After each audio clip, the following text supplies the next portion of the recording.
Ini adalah kisah nyata tentang Fahmi Bo, komedian yang jatuh sakit, kritis, terpuruk. Hingga pada detik terakhir, sebuah sosok tak terduga datang membawa harapan. Seseorang yang namanya besar. Seseorang yang jarang terlihat mengangkat isu ini di depan publik. Raffi Ahmad. Siang itu, matahari bersinar terik, tapi di sebuah kamar sempit di pinggiran Jakarta, kehidupannya justru terasa semakin gelap. Fahmi Bo terbaring lemah, tubuhnya jauh berbeda dari dulu, kurus, pucat, keringat dingin mengalir. Setiap kali ia menarik nafas, terdengar jelas seperti ada beban besar menekan dadanya. Dulu, dialah sumber tawa, namun kini suaranya nyaris hilang. Cahaya ke wajah Fahmi yang semakin sayu. Di ruang tengah, keluarganya duduk sambil memegang kertas yang membuat mereka tidak bisa tidur semalaman. Tagihan rumah sakit. Jumlahnya bukan lagi ratusan ribu, bukan jutaan, tapi puluhan juta rupiah. Uang yang keluarga ini tidak miliki, dan waktu terus berjalan. Pagi itu, kondisi benar-benar memburuk. Fahmi mencoba ke kamar mandi, tapi langkahnya terseret lemah, hingga tubuhnya rebah, pingsan, tidak bergerak. Teriakan panik keluarga. Tanpa pikir panjang, keluarga mengangkat tubuh Fahmi, membawanya ke rumah sakit, meski mereka tahu mereka sudah tidak punya uang. Di tengah situasi genting, keponakannya merekam kondisi Fahmi. Awalnya untuk keluarga saja, namun seseorang mengunggahnya ke media sosial. Video itu viral, komentar banjir, nama Fahmi kembali terdengar. Orang bertanya, kenapa bisa sampai begini? Tapi yang tak disangka, video itu sampai ke mata seorang artis besar. Sebuah nama muncul di layar ponsel keluarga. Raffi Ahmad, bukan akun palsu, bukan fanspage, akun asli. Nafas keluarga tercekat. Pesannya hanya beberapa kata, tapi cukup untuk membuat seluruh keluarga menangis. Pesan dibacakan pelan. Assalamualaikum, saya lihat kondisi Fahmi. Tolong kirim alamat, saya ingin bantu. Langkah cepat di lorong rumah sakit. Musik tegang perlahan naik. Sore itu, tanpa kamera, tanpa publikasi, tanpa rombongan, Raffi Ahmad datang ke rumah sakit. Ketika masuk ke kamar, Raffi melihat sosok yang dulu sering membuatnya tertawa di belakang panggung. Kini, nyaris tak berdaya. Suara Raffi lembut. "Mi, ini Raffi, lo denger gue kan?" Fahmi membuka mata.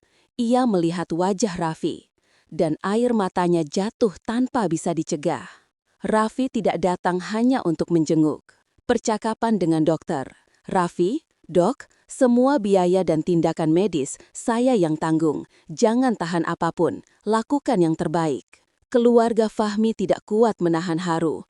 Begitu besar bebannya selama ini. Kini seperti diangkat oleh tangan seseorang yang bahkan tidak diwajibkan untuk membantu. Perjuangan menegangkan di rumah sakit. Malam-malam berikutnya adalah saat paling menegangkan. Kadang kondisi Fahmi naik, kadang turun drastis. Jantungnya sempat melemah, kesadarannya hilang muncul. Monitor rumah sakit. Setiap detik adalah pertarungan hidup atau mati. Dalam kondisi paling lemah, Fahmi melakukan hal yang membuat siapapun yang membaca akan menangis. Dengan tangan gemetar, ia menulis, "Mas Raffi, terima kasih sudah datang di saat aku tidak punya siapapun. Terima kasih membuatku merasa masih berarti."